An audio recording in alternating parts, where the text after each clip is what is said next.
Alexander Cross peeled back the aluminium from his psilocybin-laced chocolate bar. He broke off the exposed segment and rewrapped the remaining bar before tossing it on the nearby bedside stand.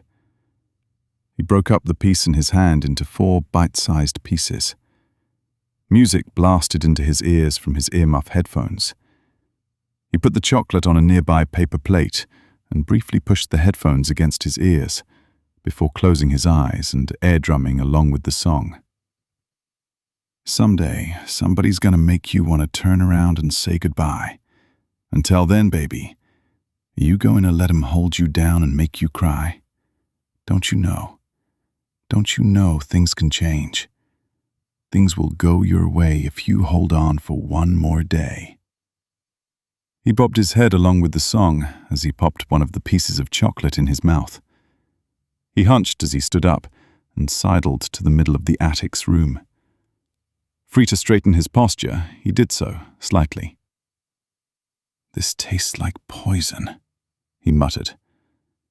After moving and air-drumming along with the song until it ended, his lanky body swooped down and he snatched another piece of the chocolate bar and cringed after he pushed his long hair aside and popped it in his mouth. He stepped onto the linoleum surface of the neighboring room of his home's attic and pushed himself straight through the small kitchenette. He stopped abruptly when he reached the carpeted entrance of the other side. He turned from the dark, partial living room and slid back to the other side. "I could light the night up with my soul on fire.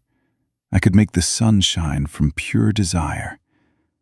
Let me feel that love come over me. Let me feel how strong it could be." He danced and air-drummed. He shoved the remaining 2 pieces of chocolate into his mouth and collapsed back into his beanbag chair. He shifted himself and popped up before dropping back down. He reached over and grabbed his laptop. He navigated the cursor to the desired tab and opened it, and he began scrolling. He chuckled and occasionally typed out a comment on the social media posts that passed his eyes. Did I even make a sound? Did I even make a sound? It's like I never made a sound. Will I ever make a sound? On the outside, always looking in. A cracking noise split through the music. Alexander flinched and looked to his side. Cassius was standing in the doorway between his room and the kitchenette. Alexander pulled his headphones off and readjusted his hair. "What's up, Uncle Cass?" "Do you have a suit for Michael's graduation?" Cassius asked. Alexander snorted. "The only one I have is from Mum's funeral, and that was like over 20 years ago. Doubt it will fit." His disarming grin attempted to relax Cassius's concerned expression. Cassius nodded. "Right, that won't work." "I don't need to wear a suit. I didn't wear one to his high school graduation." "Yeah, I know. I think it would be a good idea, though. He's graduating with honors and giving a speech. I would like you, Victor, and I to wear suits. We're going to be in the front row. I think you, especially dressing for the occasion, would be a great way of showing your support for your younger brother." Alexander's bony shoulders shrugged, and he swept hair out of his face. "I don't mind wearing a suit, but it's a little late to go buy one." "Yeah, and you'd look ridiculous in one of mine or Victor's." "What's that supposed to mean?" "You'd be swimming in them." Alexander let out a short laugh. "Are you flexing on me, Uncle Cass?" He raised one of his thin arms in a pose. A small lump of muscle emerged. "Very impressive. But I was thinking about the height difference." Alexander rolled his eyes. "Only in this family is 6'1" short," he grumbled. "Your dad was your height." "Knowing you probably reminded him of it whenever possible." He flashed another grin and raised his eyebrows. "I might have once or twice. Regardless, he had suits. They're up here somewhere in the storage area. Will you please look for one, iron it, and start to get ready?" "Dude, There are like 1,000,000 boxes of clothes and shit up here. Cassius closed his eyes for a moment. They're somewhere on the right side of the storage room. How do you know? I'm the one who boxed up all of your dad's stuff and put it up here. I started with his clothes, and I remember starting on the right side of the storage room. Well, if you remember where you put them, maybe you should find them, Alexander suggested.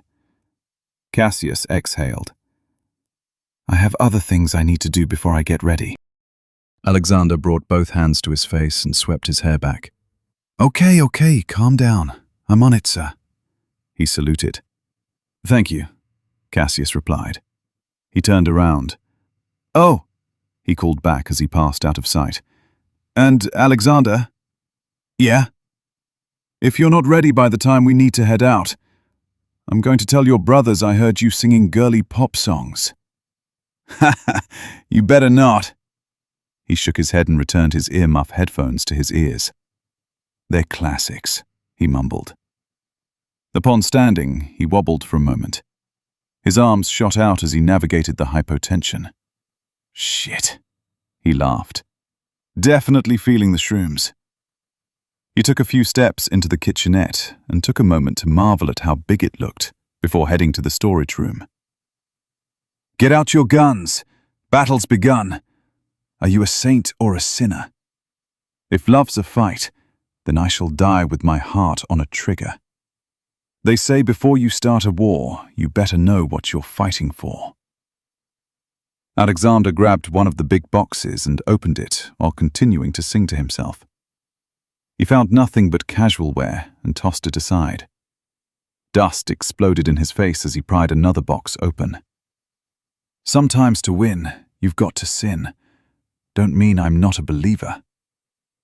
More clothes filled his hands. They were soft and smelled vaguely familiar. His head buried itself in the box and he inhaled. A soldier I will be. His voice bounced off the cardboard and rang into his skull. Fuck! He pressed his face into the fragrant and soft fabric. I want to live, not just survive. His head popped out of the box. Yep, that's a suit. He laughed as he dressed himself. Oh yeah, this is it. He began prancing around the dusty room. I'm an angel. He collapsed into hysterics and pawed at the nearest box. It tore between his fingers with ease. So much dust, he marveled. Something solid. Hard leather. His fingers grabbed for purchase. Heavy book.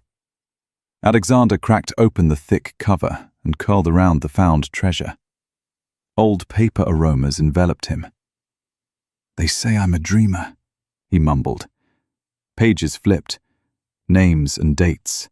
Names and dates. More pages flipped. More names and more dates. Beautiful names. Cross names. Gregory Cross. Hello, Gregory, Alexander whispered. Hello, Alexander. Alexander giggled and shoved his eyes shut. Designs were etched in the darkness. Beautiful designs in the darkness, begging to be understood and used.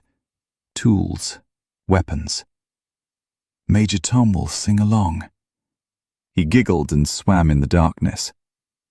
He sailed through and between the designs, the tools, the weapons. His hands opened. The designs, the tools, the weapons fell into place, begging to be grabbed. He reached for them, and they melded into his arms. All that I adore, everything I have, he moaned. Blessed are these tidings. But what am I fighting for? Wait, stop. Our hero needs a motivation. Is it love? Is it pride? Is it for good? But what is good, really? Oh yeah. He's the angel with the shotgun. Angel with the shotgun. Oh yeah. A soldier I will be. The smell of the pages made him gag with pleasure. He began hyperventilating. "Fuck yeah. Let's go, baby. Let's go." He inhaled until his lungs threatened to burst, and then he held on to that breath until darkness consumed him.